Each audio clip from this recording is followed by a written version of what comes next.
banabagatɔ min fana bɛ Ala ka kɛnɛya d'u bɛɛ lajɛlen ma.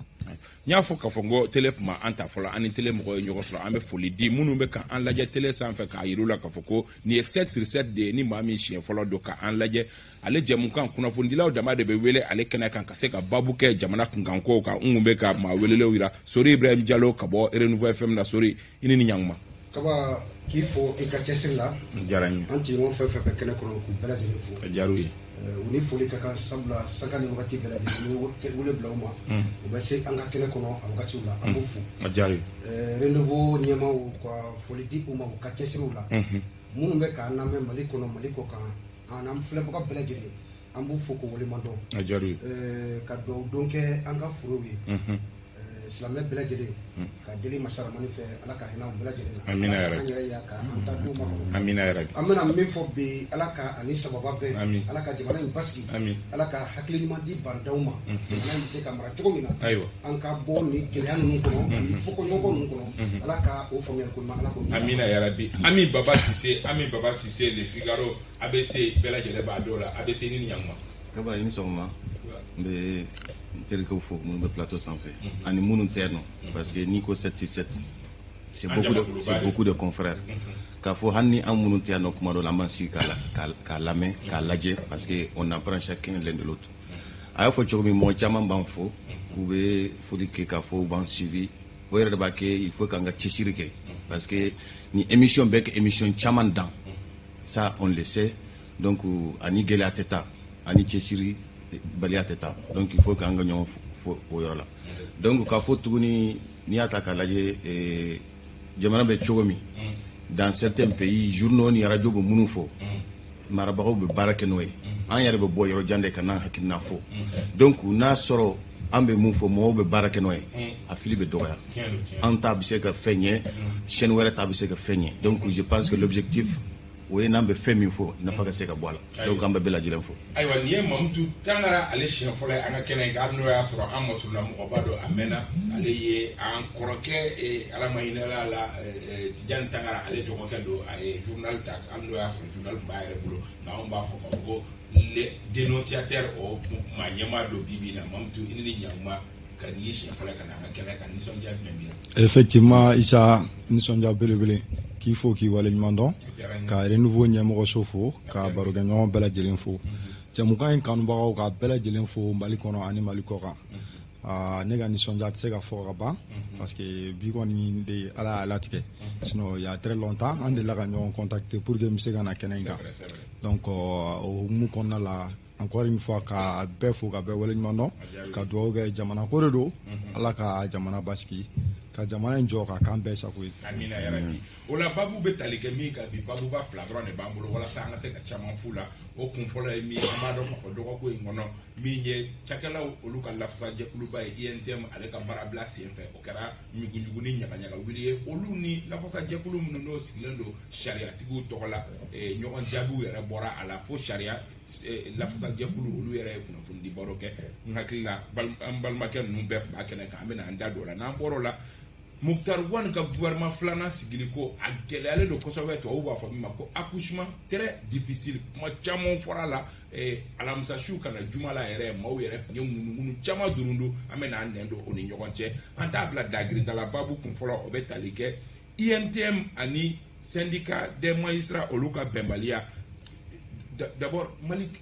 e yɛrɛ fɛ ni bɛnbaliya bɔra yɔrɔ jumɛn parce que mun bɛ sen ni ɲɛ se ɲɔgɔn ma ni dako juguya tɛ mun bɛ lafasajɛkulu fila minnu ka baaraw yɛrɛ tɛ ɲɔgɔn ye sira la kosɛbɛ mun b'olu se ɲɔgɔn ma kaba fo wɛrɛ t'u se ɲɔgɔn ma Mali kɔnɔ Mali kɛcogo de don a ma daminɛ bi la wa a bɛ se ka kɛ a bɛ se ka dan bi la sinon Mali kɛcogo yɛrɛ de min diviser pour mieux régner ka mɔgɔw tila pour que ka se ka u ka laɲiniw na sabati je crois que nin t'a siɲɛ fɔlɔ ye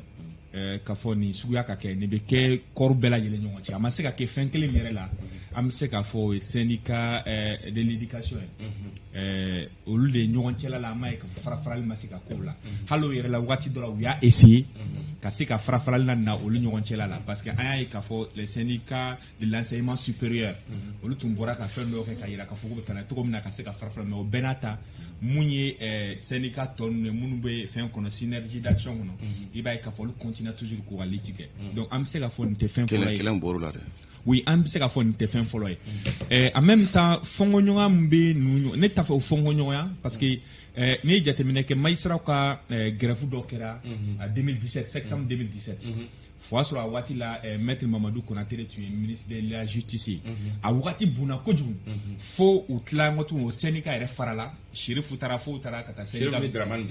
donc u taara syndicat wɛrɛ créer a kɛra sababu ye ka gɛlɛya na syndicat magistrat wɛrɛ ka syndicat ni ɲɔgɔn cɛ u ye assemblée kɛ ka tila ka président par intérim sigi fo Nana Kassé kɛra président par intérim ka b'o la fo ka tila ka na tuguni ka fɛn kɛ an bɛ don min na ko bi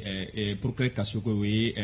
fɛn président ye Hadi o fana dɔ ye président ye donc o bɛɛ lajɛlen na o wagati fana na syndicat ye mun kɛ bi k'a fɔ ko fɔnkɔɲɔgɔn bɛ fɔnkɔɲɔgɔn kelen bɛ o ko de k'a fɔ ko ninnu bɛ ka boloda mun k'a fɔ k'olu magistrat t'a la c'est à dire n'o ye Okuledi ka rapport min ye Okuledi ka fɛn min baara loi min ye k'a fɔ ko magistrat t'o kɔnɔ ko non ko kumakan min filɛ nin ye k'o tɛ sababa ye o de y'u se ɲɔgɔn ma o de y'u se ɲɔgɔn ma ko kumakan min filɛ o tɛ sababa ye ko ni ye article 9 ta k'a lajɛ Okuledi yɛrɛ sigi se article 9 ta k'a lajɛ magistrat b'a kɔnɔ effectivement magistrat b'a kɔnɔ magistrat bɛ les parquets tout ça là a bɛɛ citelen b'a kɔnɔna na en même temps u ye yɔrɔ min na mun kɛra sababu ye n'o y'a to mɔgɔw commencera ka ɲugu ka kuma na dɔɔni u taara don k'a fɔ ko INTN ɲɛmɔgɔ dɔw ka dossier b'u bolo donc u bɛna bɔ n'a ye donc je crois que olu ye y'o fɔ donc je crois que magistrat ka fɛn ye min c'est dossier bɛ n'o ka sokɛ yɛrɛ y'a fɔ cogoya min na déjà que olu conférence de presse yɛrɛ kɛnɛ kan an ye ɲininkali kɛ mun la waati dɔ la 2017 septembre 2017 u ko k'a fɔ ko miliyari 3 ani miliyɔn 500 ko tunna Bubu Sise ka yɔrɔ la ko ni Bubu t'o kalama k'o dossier bɛ yen i n'a fɔ u ye ɲɔgɔnna kelen fɔ o dossier b'u bolo donc o wagati la mais o kɔfɛ an y'o ɲininkali k'u la o don na Kasoko yɛrɛ ko a ma k'u bɛna sigi kɛrɛnkɛrɛnnen ko o kama ko o don minalen donc je crois que olu ko k'u bɛna sigi kɛrɛnkɛrɛnnen ko kama en même temps k'i tɛ se k'i tɛgɛ to dossier la ka dossier walawala olu dun ye MTM ta fɔ donc en quelque part a kɛlen n'a fɔ contradictoire dɔɔni donn'u ka kuma na kɔrɔ sababu ye maa caman bɛ yen nɔ mun ɲuguru ka kuma na comme si État ye mɔgɔ caman ka kuma na k'a fɔ n'a fɔ État ye syndicat magistrats la révolte cogo min na ka dɔɔni bagabaga o kɛra sa parce que ni UNT mɔgɔw fana ka kumakan dɔw lamɛn olu b'a fɔ ko État bɛ ka essayer k'u bagabaga dɔw b'a fɔ à travers les magistrats dɔw b'a fɔ k'u bagabagalen don cogo min na u bɛna kiiri bɛna taa k'u la walima k'u ka biens bɛ saisi dɔw yɛrɛ b'a k'u ka grève sigi maintenant le problème est que INTM ye demande min kɛ je crois que ni État tun bɛ se ka n'a fɔ État ye fɛn min ɲini INTM fɛ État y'a ɲini u fɛ u ka grève bɔ a ma en même temps k'u ka kalo 2 ɲɔgɔnna d'u ma cogo min na u ka sigi ka murata d'u ma cogo min na u ka gɛlɛya min u ka se k'o ɲɛnabɔ mais a bɛnna ni gouvernement ka démission ye mais au démission fana ma se k'a to négociation tɔn k'a abouti en même temps UNTM fana continue toujours avec son mode de grève malgré que gouvernement tɛ donc mais ni farafarali min filɛ nin bi ko tɛ wa hali ne y'a sɔrɔ k'a fɔ ko an bɛ ka compter Mali kɔnɔ i b'a ye k'a fɔ ni ɲɔgɔnna kelen parce que Mali yɛrɛ sigilen bɛ farafarali kan. Sori mun bɛ INTM ni syndicat ka lafasajɛkulu se ɲɔgɔn ma di moment où u tɛ corporation nasuguya kelenw ye u baara kɛcogow tɛ kelen ye e bolo e b'a analyser cogo di gɛlɛya ye mun ye u ni ɲɔgɔn cɛ. Merci Kaba. kuma in a diyara n ye ɲininkali diyara n ye ka yira an tɛ mɔgɔ la fasala yan an bɛ ka tiɲɛ de fɔ an ka yeta ye min ye jamana kibaruyaw tagabolow la ɲɛngoya dɔrɔn pe de don je le dis et je le maintiens an ka jamana sariya a y'a yira k'a fɔ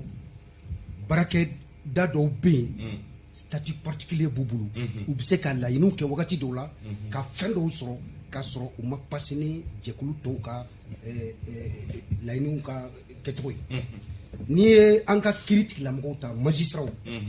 statut particulier b'u bolo ni an ka école karamɔgɔw ta statut particulier b'u bolo kaba ni ko n ko ɲɛngoya dɔrɔn pe de don je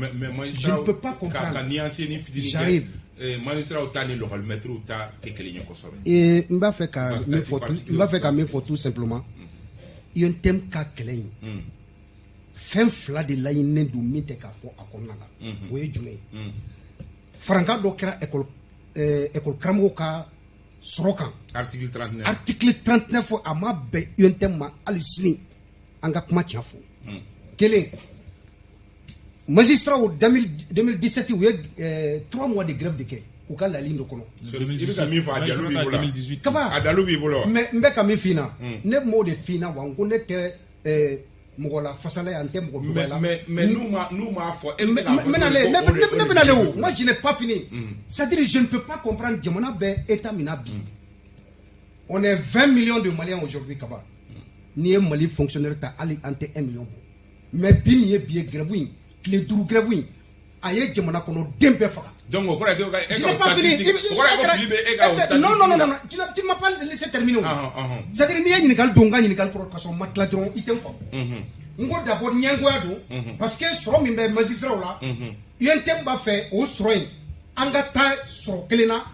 min ta ka ca dɔ ka bɔ la an bɛɛ ka na u ka harmonisation de grille laɲini kun ye jumɛn ye ni an tagara o base kan magistrat bɛ min sɔrɔ école karamɔgɔ bɛ min sɔrɔ mais olu ta sɔrɔla ka ban dɔ bɛ b'o la o dɔ bɛ b'o la cogo min an bɛ taa grève de la k'a fɔ ni sɔrɔ fila ninnu dɔ ka bɔ u la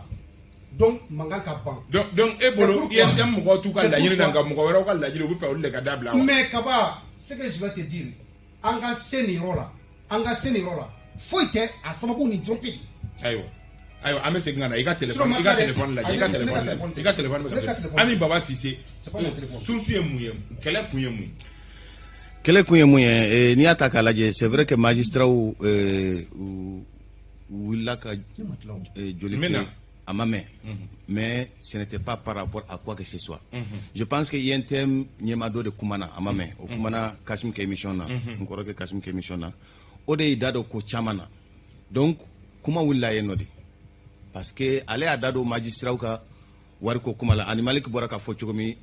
loclé parce que tiɲɛ yɛrɛ la Sori ye min fɔ il y a un problème école karamɔgɔw ye min sɔrɔ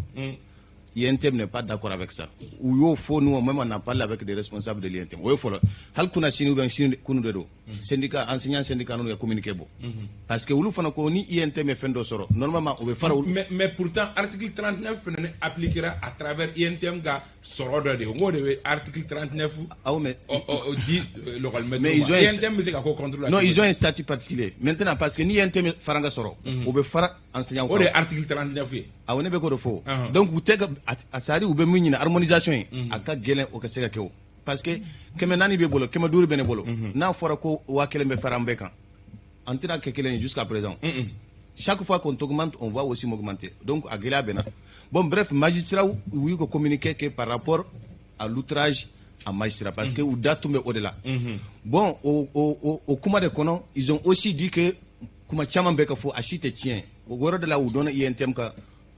responsable ko kuma la ka fo non ko magistrat te prime 2 millions de primes parce que au kuma fora o fole flana fana ko les magistrats sont les gens les plus payés bon moi je pense quand même ko tient de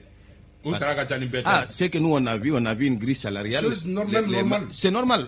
normalement man kay chogo an yoro fo même si vous allez donner 1 milliard à un magistrat seulement kodo de il faut que de kadabla malik boraka fo chogo mi et même ils sont conscients que fin chama be no mo ma par rapport à eux. Il y a même des magistrats qui bora kakuma ka foko syndicalistes ou munu foko c'était pas la manière.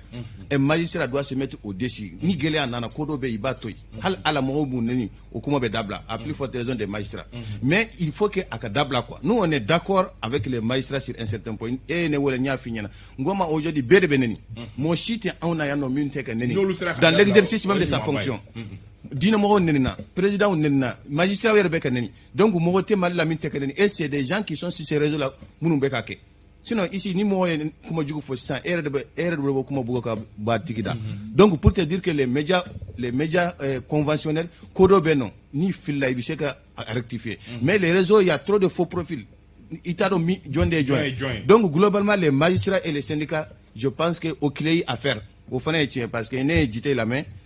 où est question posée à quoi il a été très intelligent, Khaled au Kalama. Et effectivement, il a fauté, il a Kalama, parce qu'il faut que le dossier soit ouvert comme Malik a fauté. Si vous avez des affaires là, mais il faut engager les poursuites, il faut ouvrir le dossier. Mais nous, lui a fauté, c'est comme si il y a bagabagali de quai par rapport aux gens de l'INTM. Ils ont même dit que si l'INTM parle encore, donc c'est menacé. Bon, n'a que menacé c'est chantage mais moi aussi c'est que poursuite que nous lui arrêter. Mam tu e ba analyser tu ni bebalia. Bon, ni bebalma, iga nyingale ra muye ko ansera en tugodi. Bon, et ni a jetem fin fla de bi nyona fɛn minnu différence b'u ni ɲɔgɔn cɛ dɔɔni parce qu'en réalité jamana yɛrɛ ye an bɛ pays démocratique de la bon démocratie yɛrɛ filɛ nin ye a ye fanga de di magistrat ma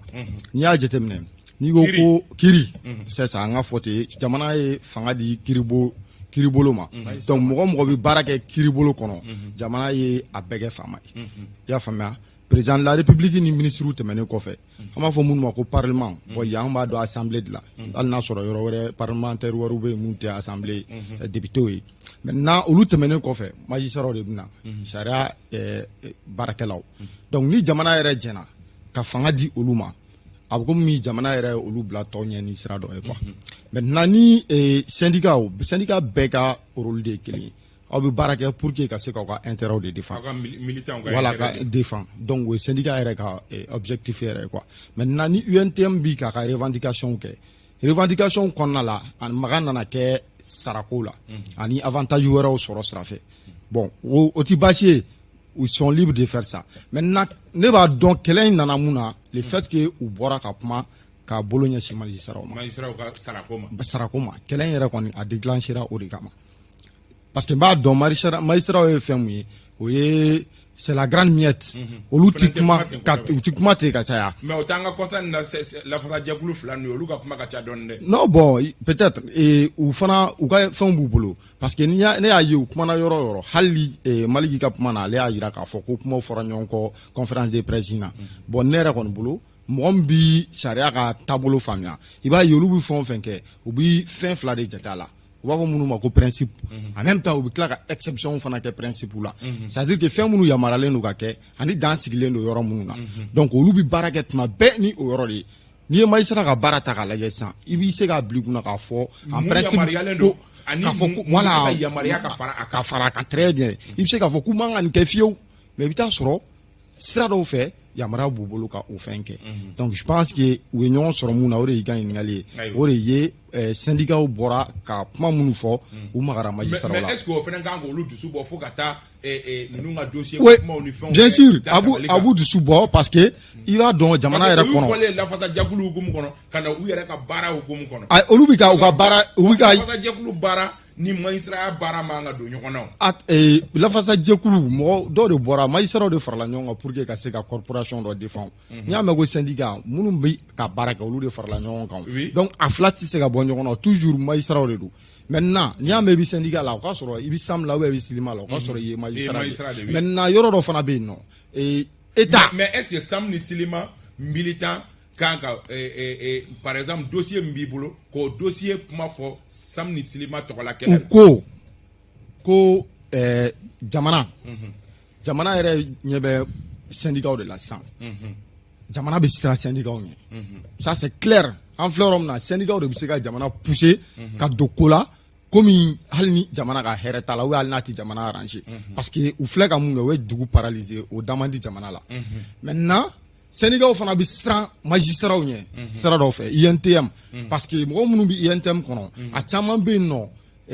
kɛ b'u nɔfɛ fɛn minnu na o dɔnnen don o ye entre parenthèses olu ka kuma ye parce que foyi t'a yira k'a fɔ ko fɛn b'u nɔfɛ an bɛ yɔrɔ min na i ko bi sisan bon d'accord donc n'i b'a ko kalama i b'a fɛn b'i nɔfɛ forme dɔ de b'o la a bɛ yira k'a fɔ ko fɛn b'i nɔfɛ mais o fɔ yɔrɔ tɛ kunnafoni di baro kɛ yɔrɔ ye ni fɛn bɛ mɔgɔ nɔfɛ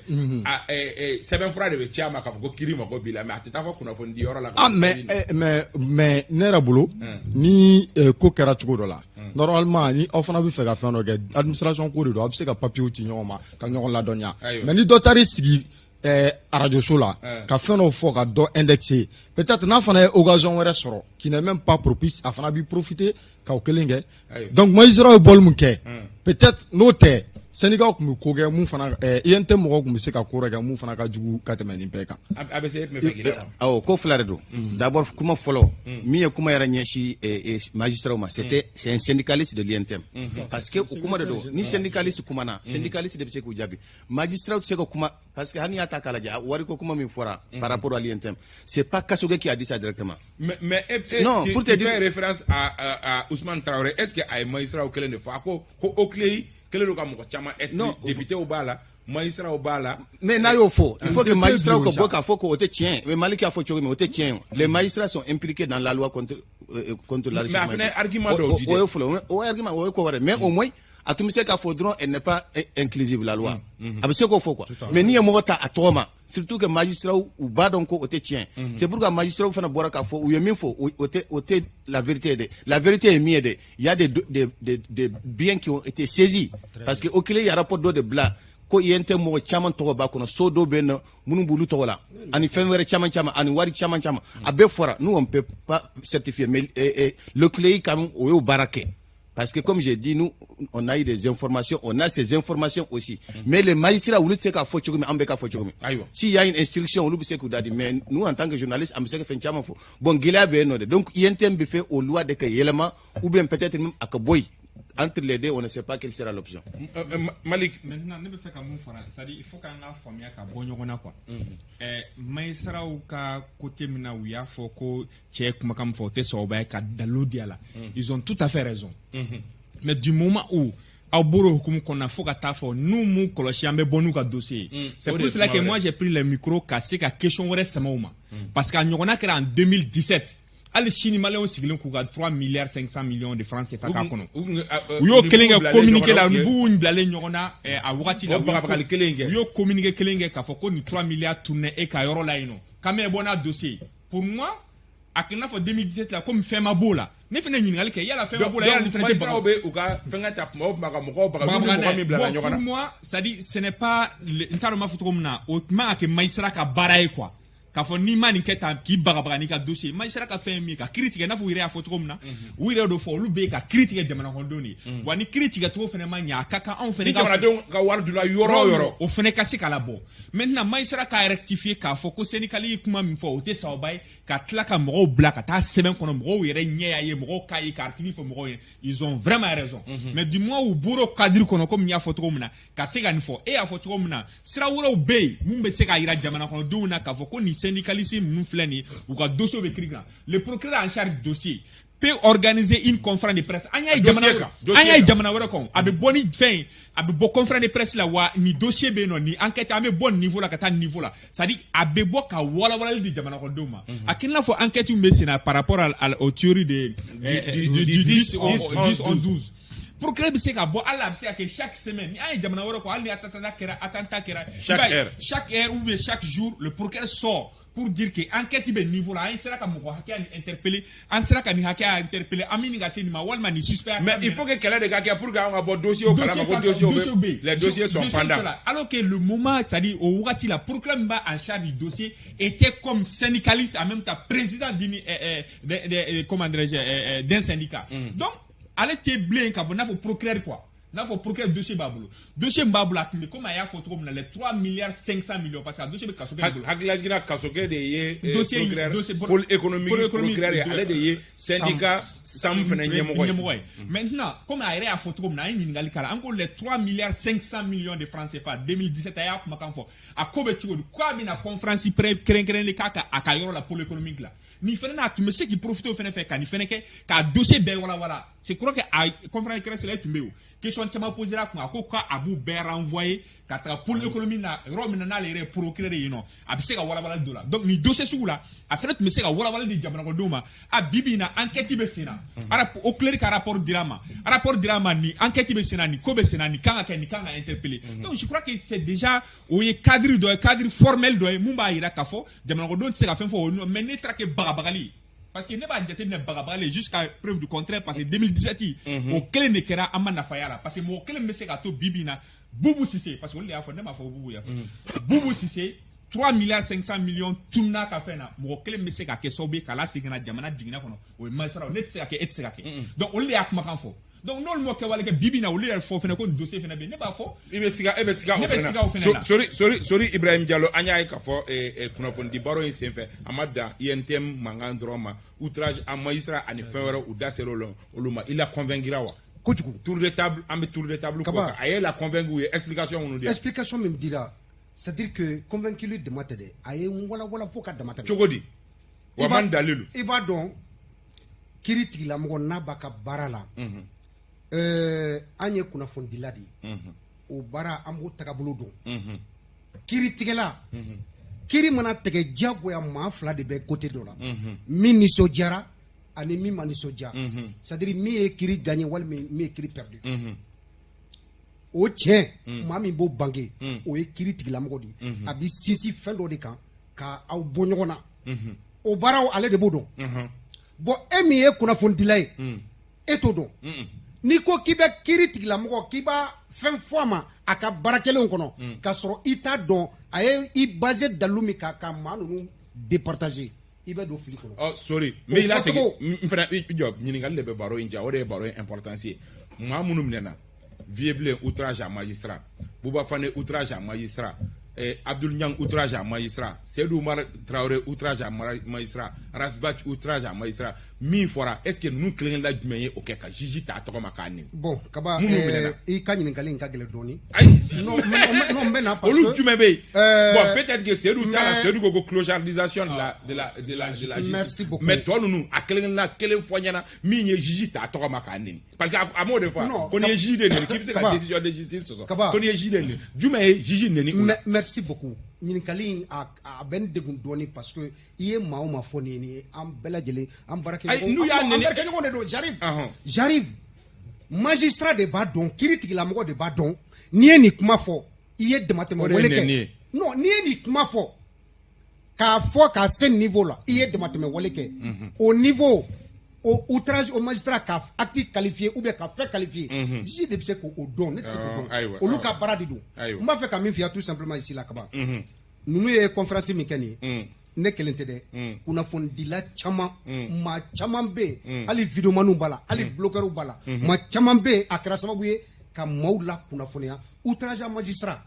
a bɛ fɔ i ma k'a fɔ k'i y'a kɛ contexte jumɛn kɔnɔ n hakili la nin conférence in tɛmɛnen kɔ n ma da la ni kunnafonidila bɛna sɔrɔ o fɛ bilen Mamutu a ye la convaincre outrage à magistrat fɔra k'a jɛya cogo min e y'a ye k'a fɔ ko an tun bɛ fili kɔnɔ wa bon fɛn filɛ a ma nɔgɔn dɔɔni parce que n'i ye u ka outrage à magistrat ta ani e bɛ ka question min poser ko yalima ko minnu bɔra n'u plainte kɛr'u kan ou bien n'u minɛna ko yalima k'u ye nɛni kɛ yan outrage à magistrat k'a fɔ ko nɛni dɔrɔn tɛ a ko ko jumɛn don n'i ye dankari magistrat danbe la dankari a ka tanga ta ka bɔ a kan ka tanga ta ka bɔ a kan très bien walima ka buruja très bien parce que i ka keti di n'i y'a buruja a bɛ se ka plainte a bɛ se k'i poursuivre pour outrage maintenant an b'a faamuya cogo di e ka kuma fɔ cogo e bolo e ŋaniya i y'a dabɔ ŋaniya min kama e de b'o dɔn maintenant fɔra mɔgɔ min ma n'o o ɲɛna k'a fɔ ko i ye tɔɲɔ lase ale ma o de b'a donc ale de b'a qualifier k'a fɔ k'i y'ale buruja ou bien i m'a buruja voilà ko nin kuma in a digira n'a ye n buruja u ye fɛn dɔ fɔ o fɛn c'était très important i b'a fɔ ko n'i bɛ kilasi kɔnɔ ka cours magistral di quoi u ye fɛn kɛ ten de quoi donc a ye kunnafoni caman di mɔgɔ ma u y'a yira k'a fɔ ko hali ni ko in kɛra olu ye syndicat ye c'est vrai u bɛ fɛ k'u ka corporation de défend u ka intérêt défend mais a kɛra mɔgɔ min na u b'u wele u b'i ɲininka nin fɛn a mun fila a digira na mais a ye tɔɲɔ s'i ma wa i bolo i tɔɲɔna wa ou bien a ye degun s'i ma wa i b'a apprécier e mun tɔɔrɔ la a kɛra e mun na n'i ko k'a ka ɲi syndicat de plainte don donc c'est pour vous dire encore une fois n'i ko k'i b'a kɛ ni nɛni dɔrɔn ye a tɛ se ka faamuya o yɔrɔ tɛmɛnen kɔfɛ ne bi fɛn apprécier mun na a kɛra sababu ye ka confiance instaurer entre la presse n k'a fɔ entre an k'a fɔ les médias ne ka faamu la sabu ka d'a kan mɔgɔ caman de bɛ yen nɔ olu tun ma deli ka nin ye fɔlɔ quoi hali n'i y'a ye a kɛra nin cogo min na tan ne yɛrɛ ye caméra 47 de compter yɔrɔ in na maintenant ka kɛ nin cogo la tan ne bolo a ɲɛna c'est pourquoi ne ye question poser o kun ko yalima o tɛ se ka cadre wɛrɛ dayɛlɛ hali n'a ma kɛ nin ye i n'a fɔ samedi o samedi voilà ka to ka journaliste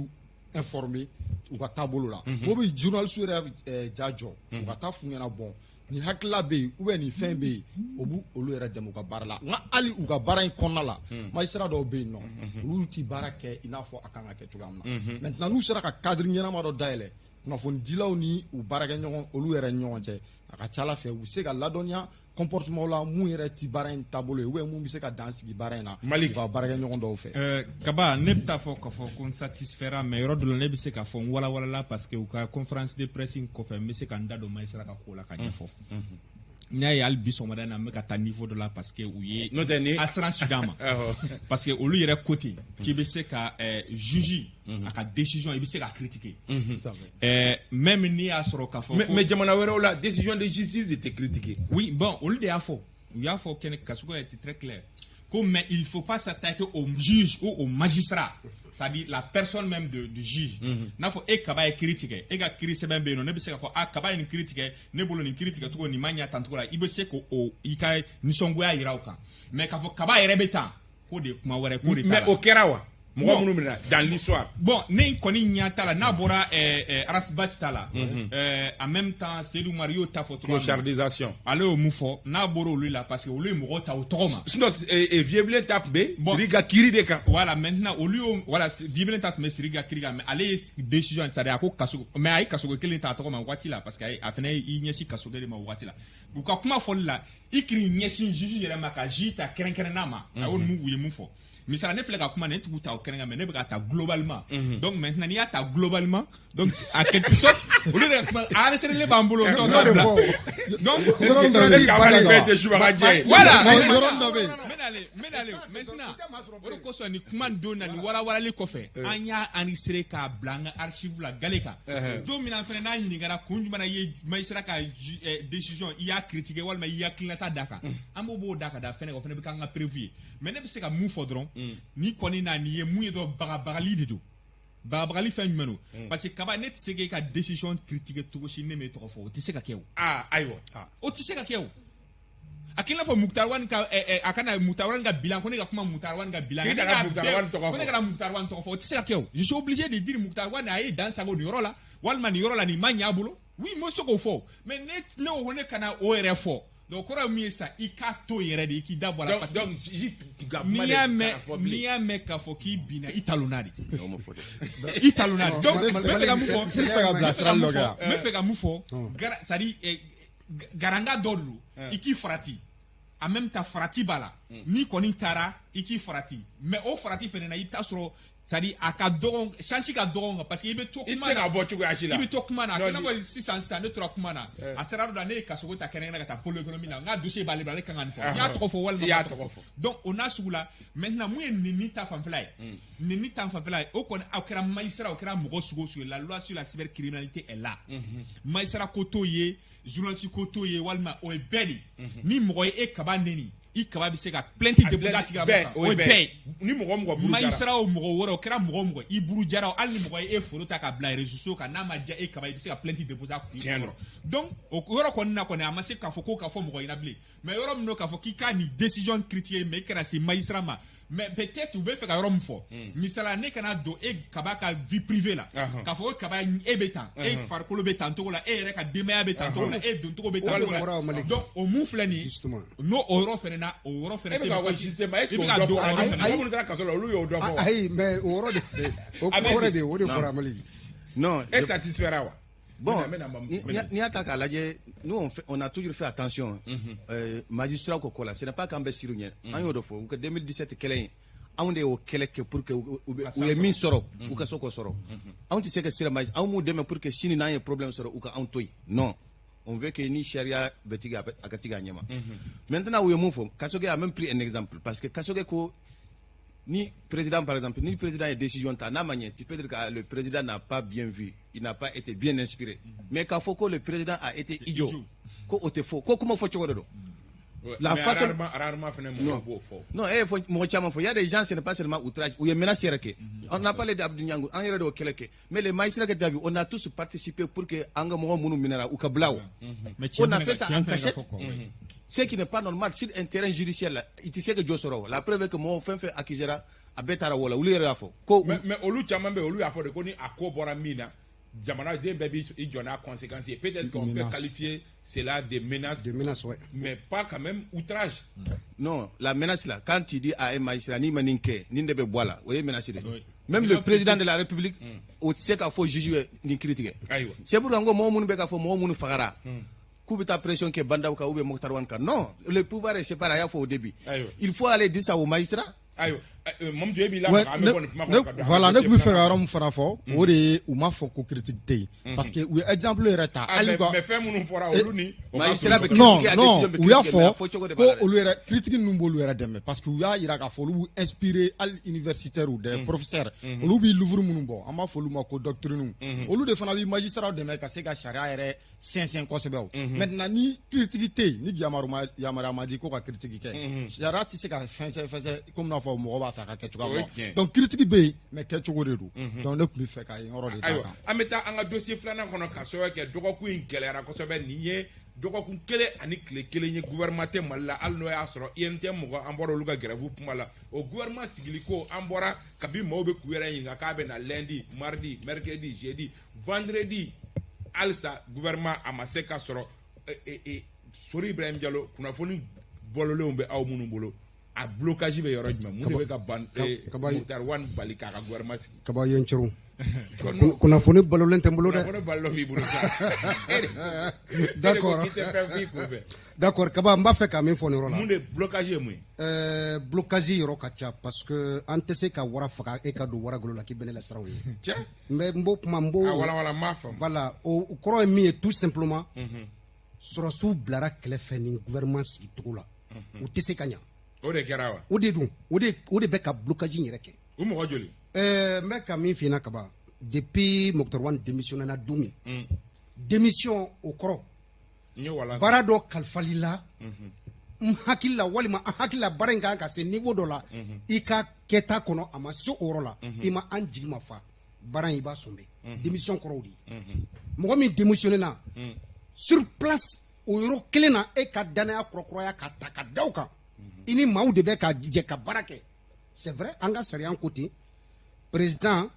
a yamaruyalen don ni premier ministre démissionné na a se b'a ye a pouvoir b'a bolo ka danaya kɔrɔkɔrɔ ka ta ka da kan mais an bɛ ka transition min kɛ nin ye transition in nin ye fanga de ye fanga min ni an bɛɛ lajɛlen bɛ ka jɛ ka baara ɲɔgɔn fɛ a tɛ se k'a kɛ ka sɔrɔsiw to kɛrɛfɛla la gouvernement a ye retard fɛn fɛn ta parce que consultation Muktar Wan ka reconduction bandaw fɛ sɔrɔsiw u ma ɲininka bi u ma ɲininka sini. wajibi de don u ka ɲininka. Kaba wajibi don n b'a walawala sinon ma tila dɛ. an bɛ tuuru de kɛ d'accord Maliki e fɛ blocage bɛ. blocage bɛ yɔrɔ min na dɔrɔn o ye Sori yɛrɛ y'a fɔ cogo min na Sori terigilakaw n'a b'a fɔ ma ko Golo Masiri Tabaw. je crois que Sori y'a fɔ ka kuma kɔnɔ sisan ko k'i pan kotigi kunna. M5 fana ne yɛrɛ ko M5 o sɔrɔsiw fana y'u pan kotigi dɔ kunna o olu ye dɔw de ka liti parasi y'u pan o kunna donc histoire y'u fana arata fɛ. bon mais pour que ka se ka anecdote fini kɛ a bɛ fɔ ma balayer quoi. maintenant au début sur ce même plateau an y'a fɔ yan Sori yɛrɛ tun b'a fɔ yan ko Bandaw tɛ ka wuli k'i jɔ ko Bandaw président k'a b'a sigiyɔrɔ la a tɛ ka wuli a tɛ ka kuma. ko grand P don. Sori yɛrɛ ye Sori kelen non n y'a fɔ. Et le président de la transition parce que président de la République était président de la transition chef de l'État. N'o ye décision ta décision b'ale de bolo jamana sariya an ka jamana sariyaw y'a yira k'a fɔ président de b'a ka CNSP cilen kɔ. CNSP cilen kɔfɛ k'a fɔ président de bɛ jamana gérer n'ale ye maa min bila yɔrɔ min ale de ka degré bɛ se k'i bɔ yen ale de ka degré bɛ se k'i ta k'i bɔ yen ale de b'a signer ale ka premier ministre ale de bɛ premier ministre nommer. Eh ben mun wɛrɛ b'o la déjà que ale b'a fɔ premier ministre nana i ka démission mais a tɛ se ka premier ministre jagoya o ye sariya dɔ ye. maintenant o premier ministre nana i ka démission ni premier ministre nana n'a ka démission ka gouvernement ci ka bɔ yen ale de sariya b'ale bolo ka maa sigi a tɛ maa ɲininka n'a a bɛ se ka mɔgɔw ɲininka n'a diyara ye. a jagoya ale tɛ ka Sori ka mɔgɔw ɲininka. non ɲininkali tɛ yen dɛ non ɲininkali tɛ yen. i tun bɛ kuma na sa mi latigɛ non ɲininkali jaabi. non i tun bɛ kuma n bɛ nale kana kɔrɔtɔ ma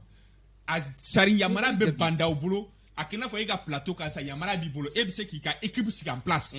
mais yamara b'i bolo k'e ka invité wele k'a sɔrɔ i m'i ka équipe informé i bɛ se k'i ka invité wele k'a fɔ équipe bɛna bɔ karisa ni karisa de bɛna mais i bɛ se k'i ka équipe fana consulter k'a f'u ɲɛna a karisa n bɛ fɛ ka karisa wele e yɛrɛ hakilinata ye jumɛn ye na ko hakilinata ɲininkali kɛ mais tu es libre Bandaw bɛ ten de n'a y'a ka premier ministre choisi k'i ɲɛsin mɔgɔ min na il est libre.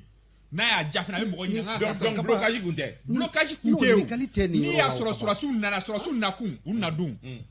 Wage bɔra télévision nationale la u ye à peu près 8 minutes ou peut être 9 minutes ma a bɛ ka communiquer min kalan o communiquer kɔnɔ a kuloma 2 de b'a la a ko olu nana ka jamana in ka se ka jamana in kumabɔ fɛn 2 de kama sɔrɔsiw ka kɛnɛ kan ko degun bɛ yen jamana kɔnɔdenw ka degun bɛ yen maintenant ni degun bɛ sɔrɔsiw ka kɛnɛ kan Bibina, Olumie Sorossi, Olu Seraka Mounike, nomination. On a vu qu'ici, maintenant,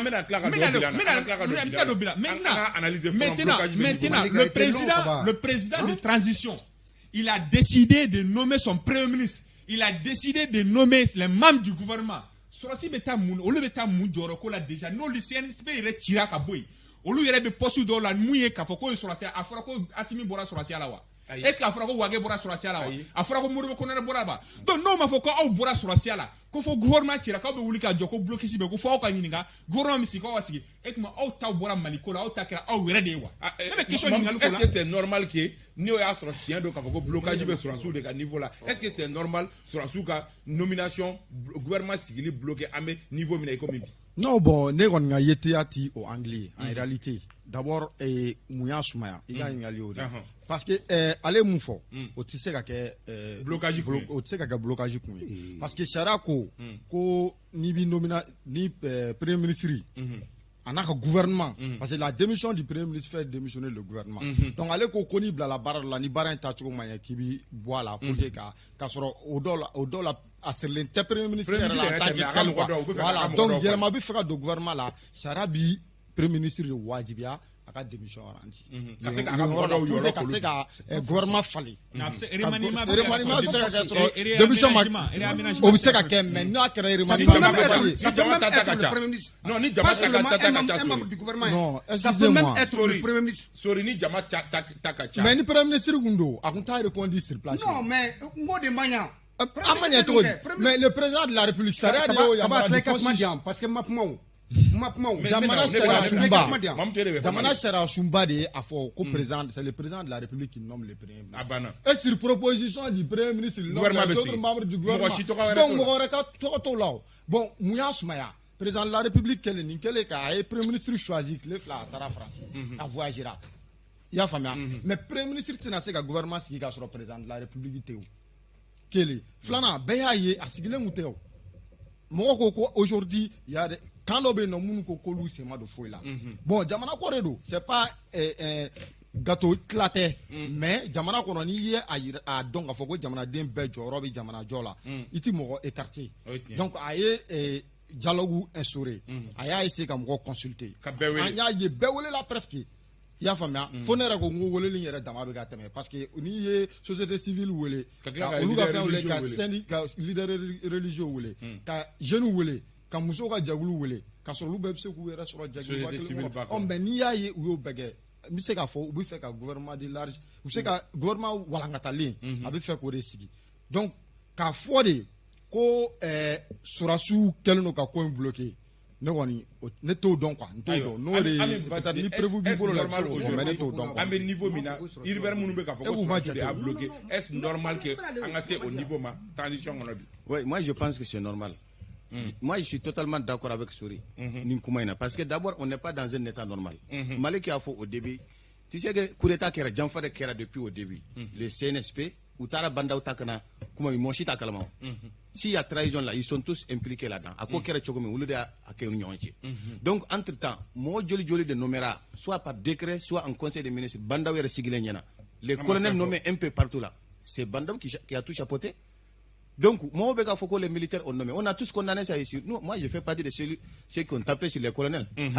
Mais maintenant, ni Guéléa Beno, Ayafo Chogomi, il a écouté tout le monde. Mais les premiers à être écoutés, c'est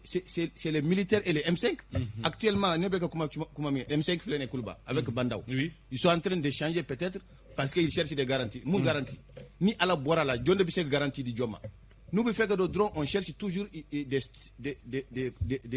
des formules intelligentes pour entrer. Sinon, M5 Manganga Fokou BFM bloqué. Les militaires, moi, je suis entièrement d'accord. Non, pas au blocage. Je suis entièrement d'accord que les 2-3 militaires qui sont là dans le cadre là. Parce que c'est eux qui ont amené le changement avant tout. Merci. Ni Ouloute, M5 comment. Même le M5 ne doit pas encourager. Non, M5 Manganga encourager Nikake quoi. Dire qu'on va installer le gouvernement sans écouter les militaires qui ont fait le coup d'état. Nous, qui est M5 là, on a condamné à nous. On a dit que ça va bloquer le pays. Ça va bloquer. Djamana Djorao. Ça, c'est politiquement aujourd'hui. Militairement, ces militaires qui sont là, ils contrôlent tout. la police, la gendarmerie, l'armée, la sécurité d'État. Oui, mais tout de suite, il y a eu des mouvements. J'ai vu c'est tardivement, le lendemain que le chef d'État-major a communiqué. Ce n'est pas vrai. Il y a eu vraiment ce qui s'est passé. Il faut gagner quoi. Nous, on ne va pas faire peur aux gens. Mais si ça ne va pas, ça ne va pas. Il y a eu des bruits. Maintenant, comme j'ai dit, tout est rentré dans l'ordre. Il faut que le M5, les partis politiques, les militaires, les syndicats, l'INTM là, blocage fait. Je pense que maintenant, et j'espère que au résultat maintenant là, on va voir quelque chose qui va faire que Ibrahim Diallo. Merci. Kaba, an kunnafoni la an bɛɛ y'a fɔ Mokhtar Maya ko un premier ministre froid. Cela veut dire quoi? Non, attends, Diko Kelente. Non, Diko Kelente. Écoute ça. Diko Kelente. Ne caman ka sɛbɛnni ye, ni caman ka publication ye. Même si Diko y'a fɔ, beaucoup ont mentionné, ont cautionné ça. Un premier ministre froid, ça veut dire que ça ne va pas. Mokhtar Wane a ka déclaration de politique générale du gouvernement min kɛra yan a wagati la a nana ni plan d'action min ye autour de 6 axes a fɔlen tile kana bila bi la kaba y'a kelen jumɛn ye k'a fɔ ko alhamdulilayi tiɲɛna a ye nin kɛ k'a daminɛ a axe fɔlɔ ma fo 6nan foyi ma kɛ Mokhtar Wane fɛ. Donc e bolo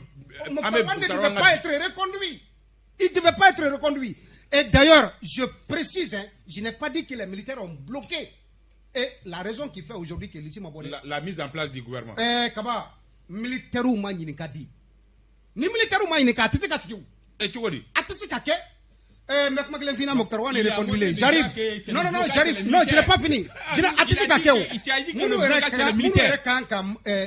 l'ici dressé. En âme et conscience au bout sigi ku hakli jikabo. Tiana anse ka gouvernement sigi pe so suko. Kaba, même fait faut tout simplement ici. Mokhtar Wane est reconduit. A une consultation d'amener à Belame, qu'est-ce que ça veut dire? Mais il est obligé pour consulter. Mais il est obligé, Kaba. Aujourd'hui, on est dans une transition. On a dit les forces on n'est pas dans la République. On est dans une transition. Tu ne peux pas consulter. Non. Les militaires sont écartés. Là où nous sommes, on ne parle pas de militaires, on parle du Mali. Non, on parle des militaires. C'est des citoyens comme tout le monde. C'est des citoyens comme tout le monde. Donc, on ne peut pas aujourd'hui installer ou former un gouvernement sans passer par la consultation des militaires. Ou bien consulter cadre du Mangono. Aujourd'hui, il te sait qu'un gouvernement il m'a assimilé. Vice-président. Bien sûr. Il va y avoir des wajibité ou des pas yinika. No wajibité. Mais ne va pas Sharia jumɛn. Ne va pas fina. Sur la base, voilà, Sharia jumɛn parler. Kaba, mais faut tout simplement. Aw bɛ ka ɲina fɛn kelen de ko bandaw sɔrɔsiw de taara ale nɔfɛ ka na sigi o ye tiɲɛ aw bɛ ka ɲina o ko mais o tɛ se k'a to mɔgɔ de taara bɛɛ nɔfɛ ka na k'ale bɛ sɔrɔsiw bila bi mɔgɔ de taara bɛɛ nɔfɛ ka na mais Kaba o tɛ se ka kɛ sa n ko bandaw de Mali ye bi ayiwa Mali est-ce aussi normal que mɔgɔ minnu ye fanga dafiri ko olu tigiw ta k'olu bila kɛrɛfɛ ka tɛmɛ ni transition est-ce que o transition fana bɛ ɲa sori o kulu cira ka ban Kaba depuis o kulu cira dɔw kɛlɛ b'a yira k'a fɔ mɔgɔ min ye fanga dafiri o ko tɛ yen bilen kuma tɛ yen Mali ko de bɛ yen sisan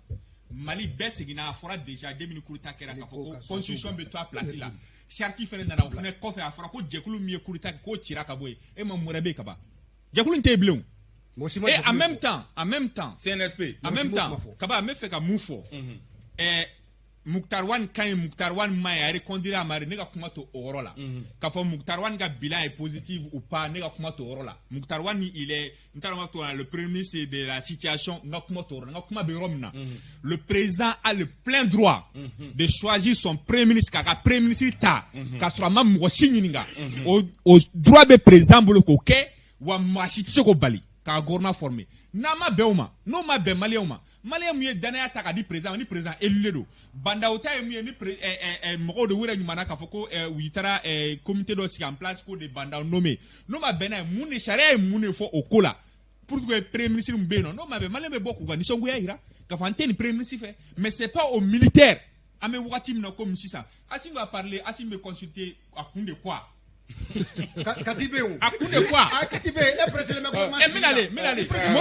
aujourd'hui si Mokhtar Wane doit consulter les militaires si on dit les militaires là est-ce que militaires bɛɛ b'i yɛrɛ ye coup d'état in kɔnɔ wa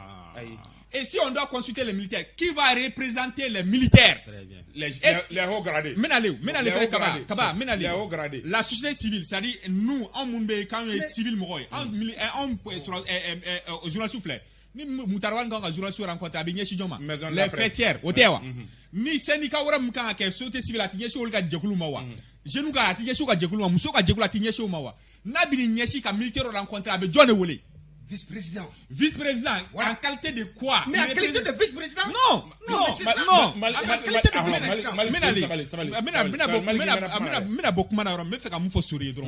Aujourd'hui, les militaires doivent savoir que vraiment Mali be fait an be fait ka bɔ dingɛ dɔ kɔnɔ ka taa dingɛ dɔ kɔnɔ o kana essayer ka fɔ k'u bɛ bloquer ce an bɛ fɛ ka bɔ étape dɔ la oui voilà ne kuma ye minɛ an bɛ fɛ ka bɔ étape dɔ la ka taa étape ka bɔ dingɛ dɔ kɔnɔ ka taa étape dɔ la maintenant n'i y'a sɔrɔ k'o ma bɛn o ma olu ye jamanaden n'a fɔ jamanaden tɔw ye cogo min na en même temps olu réservé don cogo min na olu kan o hukumu de kɛ misali sa ni bandaw ko k'a bɛ vice président bɔ yen walima ko armée kɔnɔna na sa k'a bɛ nin ko kɛ Assimi bɛ se k'a fɔ o yɔrɔ la a bɛ se k'a Assimi ɲininka parce que il est le vice-président chargé de question de défense donc a bɛ se k'a ɲininka o yɔrɔ la mais gouvernement sigili la ko fo ka Assimi ɲininka moi je ne vois pas o. ABC faut-il craindre est-ce que an kan ka siran scénario Cheikh Modibo Diarra CNRDR. Très bien. Non ne tɛ siran o yɔrɔ ɲɛ parce que je ne vois pas si on va arriver à ce niveau. Mais an ye min fɔ kan sinsin a kan mais ici dans ce pays là. Vous avez créé, à Foroko Mali, on a créé un poste de vice-président pour donner à Assimi. Assimi ka poste hier manganga kere, si tu vois. Manganga kere. Mais pourtant, au kere, Banda va cautionner. Pourquoi Banda n'a pas cautionné? Banda est venu trouver ça. Mais nous, on a fait ça. Je pense qu'il y a, maintenant, sur ce même plateau, au Mali, le jour où CNSP tira, CNSP tira domiant et débat qui a non. Mali, qui a ni CNSP tira, le pouvoir reste toujours entre les mains de ces gens-là. Non, mais les militaires, là, ils ont tout dit. Et je te dis, Ouloudé a bloqué. C'est eux qui ont bloqué le gouvernement. Niafo ou Koumana, maintenant, il y a eu une avancée. Maintenant, c'est bon. Mais moi, j'ai dit, on n'est pas dans un état normal. Le président, ni Elila, les partis politiques qui t'ont aidé là, Diago Yaïbou consulté le gouvernement. Bon, maintenant, Banda Ounana, j'ai dit qu'à faire inclusivité, même la CEDEAO ne va pas accepter ça. Aoutisé qu'à faire le gouvernement Sigi, les militaires ne sont pas là-dedans. Amanake Tchocho, demandez à Assimi, demandez à un de ses responsables, le CNT. Lui, il est plus légitime peut-être que les autres, parce qu'au moins, à l'institution d'Okuna. Au moins, il faut que Ouka Nyininga, même si c'est la forme. Non, est-ce qu'il y a un scénario? Non, au scénario, parce qu'en réalité, chaque moro, sur la de Tarou, n'a fait qu'un abla. Mais non, en réalité, sur la de Tarabanda, n'a fait qu'un abla. Mais au moins, Mokhtar n'a fait. Non, en réalité, chaque moro qui est premier ministre de Banda ou chef de l'État de maintenant, ka segi kana gouvernement civil la o dundo ka suru parce que sori yɛrɛ bɛ ka min fɔ tan dɔ on n'a pas dit ba halisa e bi jeli bada ngurunguru nu caman bɛ yen clairement mɔgɔw tun y'a fɔ mais de fait an ye mun ye hali n'a sɔrɔ bandaw minɛna ka taa ne kɔni tɛ commentaire k'o yɔrɔ kan mais dugu jɛlen an ye bandaw ye très tôt ani premier ministre ɲɔgɔn ye la maintenant aw bɛ ka mun yɛrɛ fɔ tan gouvernement sigi la ko premier ministre ma surasiw lamɛn a y'u den kɛrɛfɛ ne bolo ko wɛrɛ o en réalité surasiw ni bandaw bɛ ɲɔgɔn bolo u tɛ ɲɔgɔn bolo non u bɛ ɲɔgɔn bolo u tɛ ɲɔgɔn bolo non u tɛ ɲɔgɔn bolo bon dans tous les cas n'i ko k'aw janfa preuve bɛ se ka k'e bolo mais ne b'a dɔn hali ni premier ministre ni premier ministre ma surasiw lamɛn hali ni premier ministre ma surasiw lamɛn moi j'en suis sûr que ni gouvernement bɛ sigi bandaw bi proposition militaire wa ne b'a dɔn n'ale y'o kɛ ale de ka kan n'o ye kosɛbɛ ka tɛmɛ hali premier ministre kan premier ministre bɛna proposition de kɛ o ne ni ninnu kumana ninnu bɛnna n bɛ fɛ ninnu ka don n bɛ fɛ ninnu ka don mais mun b'a jira k'a fɔ ale fana